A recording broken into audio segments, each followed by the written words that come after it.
ہر شخص کے حصے میں میرے نبی پاک نے عزت دی تھی، ہر شخص کے حصے میں رسول پاک نے وقار، رشتوں کو حضور نے اتنا مضبوط کر دیا کہ رشتے نہیں درد بن گئے۔ ماں کا نام آتا ہے تو آنکھوں میں آنسو آ جاتے ہیں، ماں کا نام آتا ہے تو دل تڑپتا ہے۔ یار یہ انقلاب ہے جو میلاد والے رسول نے برپا کیا، ورنہ حضرت طارق ابن عبداللہ کہتے ہیں میں حضور کے اعلان نبوت سے پہلے بھی مکے آیا تھا۔ آپ فرماتے ہیں میں نے ایک بوڑھی عورت کو، ایک نوجوان کو گلے میں رسی ڈال کے گھسیٹ کے لے جاتے دیکھا، تو میں نے اس سے کہا کہ یہ کیا کر رہے ہو، کون ہے یہ بی بی، کیا مسئلہ ہے؟ تو وہ کہنے لگا جی میری اماں ہے، بوڑھی ہو گئی ہے، کسی کام کی نہیں رہی تو بیچنے جا رہا ہوں، چلو کسی کے برتن جب مانجے گی تو میرے تو پاس کچھ نفع آئے گا نا بیچنے۔ یہ داستانیں نہیں، ابھی بھی جن لوگوں کی طبیعت سخت ہوتی ہے وہ قتل نہیں کر دیتے ماں باپ۔ واقعہ سنیے نا کہ ابا میرے نام زمین نہیں کر رہا تو مار دیا۔ جب کلیجے سخت ہوتے ہیں تو کام ہو جاتا ہے۔ ایک طرف وہ منظر تھا اور ایک طرف یہ منظر ہے کہ حضرت حلیمہ سعدیہ رضی اللہ تعالیٰ عنہ، ان کا نام نہیں ہے حضرت حلیمہ کا مسلم شریف میں، وہ امام زرقانی نے لکھا ہے، ورنہ مسلم میں یہ روایت اپنے اصل انداز میں موجود ہے۔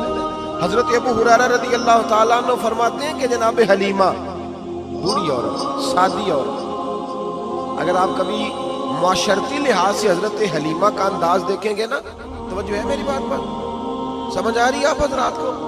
جو ہمارا معاشرتی ماحول ہے نا، معاشرتی ماحول، تو حضرت حلیمہ سعدیہ رضی اللہ تعالیٰ عنہ کی حیثیت آج کے معاشرے میں اگر دیکھی جائے تو ایک آیا، بچوں کو پالنے والی آیا نہیں ہوتی، وہ آیا تھی۔ اسکول میں ایک آیا ہوتی ہے، جب بچہ چھوٹے ہمارے پرائیویٹ سکول میں بچے جاتے ہیں تو عورت سنبھالتی ہے، دودھ ڈال دیتی ہے، کئی دفعہ فیڈر بھی پلا دیتی ہے، بچہ اگر پخانہ پیشاب کرتا ہے تو خدمت کرتی۔ یہ عورتیں اس زمانے میں چھوٹے بچے لے جاتی، پالا کرتی۔ تو بتانا دائی کی، آیا کی، میں مثال دے رہا ہوں، اور نرس کی کیا حیثیت ہے معاشرے میں۔ اور حضرت حلیمہ سعدیہ جب نبی پاک کو واپس لے کے آئی تھی تو چلو کچھ نہیں، لیکن نہ کچھ معاوضہ بھی انہیں حضرت عبد المطلب نے عطا کیا تھا، جناب آمنہ نے انہیں کچھ، ایک معنی یہ بھی ہو سکتا تھا کہ پیسے دے کے یہ کام کرایا، معنی ہو سکتا تھا۔ آج جو گھر میں اماں برتن دھوتی ہے اس کی کیا حیثیت ہوتی ہے؟ وہ تو بیچاری جن برتنوں کو دھو کے ہمیں دیتی ہے، بعد میں انہی برتنوں میں ہم انہیں کھانا کھانے کی اجازت نہیں دیتی۔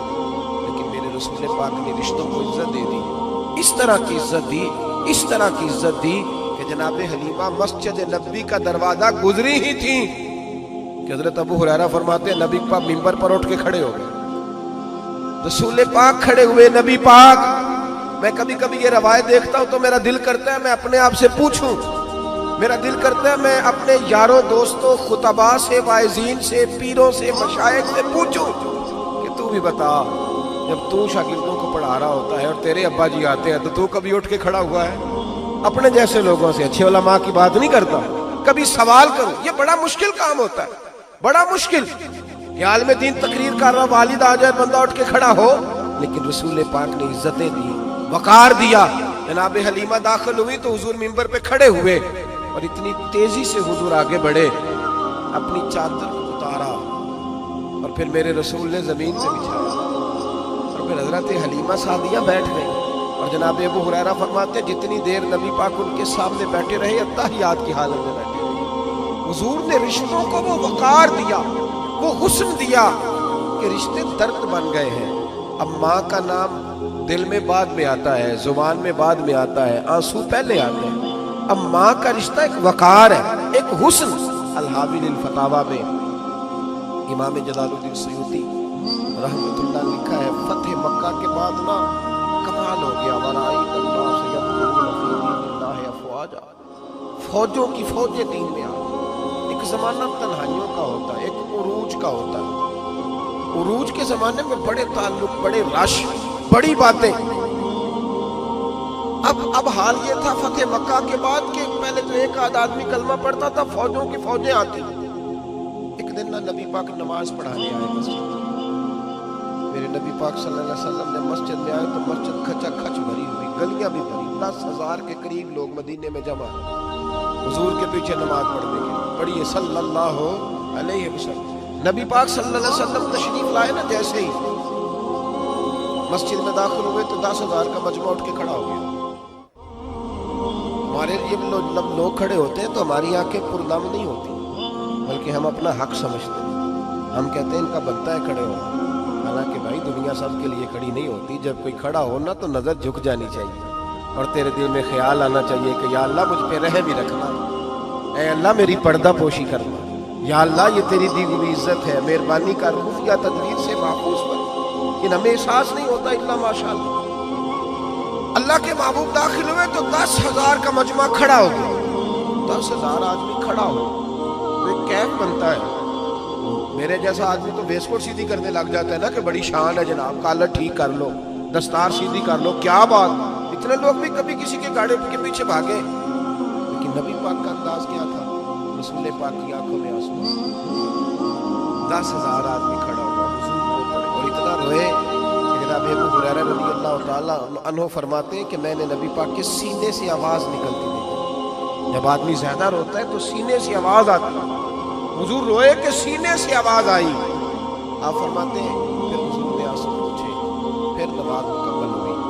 جب لوگ چلے گئے تو حضرت ابوبکر صدیق اٹھ کے قریب گئے کہ یا رسول اللہ صلی اللہ علیہ وسلم آج کوئی وجہ نہیں تھی رونے کی، آپ آئے ہیں اور رونا شروع کر دیا.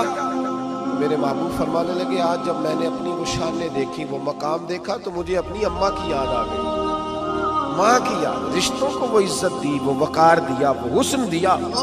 کہاں نماز کے لیے لوگوں کا کھڑا ہونا اور کہاں اماں کی بات چھیڑ دینا. میرے حبیب فرمانے لگے مجھے اپنی اماں آمنہ کی بات یاد آئی. میری ماں نے تو وہ دور دیکھا تھا جب وجود پہ کپڑے بھی پورے نہیں تھے، دل کرتا تھا آج اماں موجود ہوتی، میں نماز پڑھانے آتا، اللہ اکبر کہہ کے نیت باندھتا، سبحانک اللہ کے بعد سورہ فاتحہ پڑھتا اور سورہ فاتحہ مکمل پڑھ لیتا کہ میری اماں آمنہ کو کوئی کام یاد آتا. وہ پردہ سرکا کے کہتی بیٹا محمد میری بات تو سننا. تو محبوب فرماتے اللہ کی عزت کی قسم میں نماز چھوڑ دیتا، پہلے ماں کی بات سن کے آتا. میں چھوڑ دیتا نماز.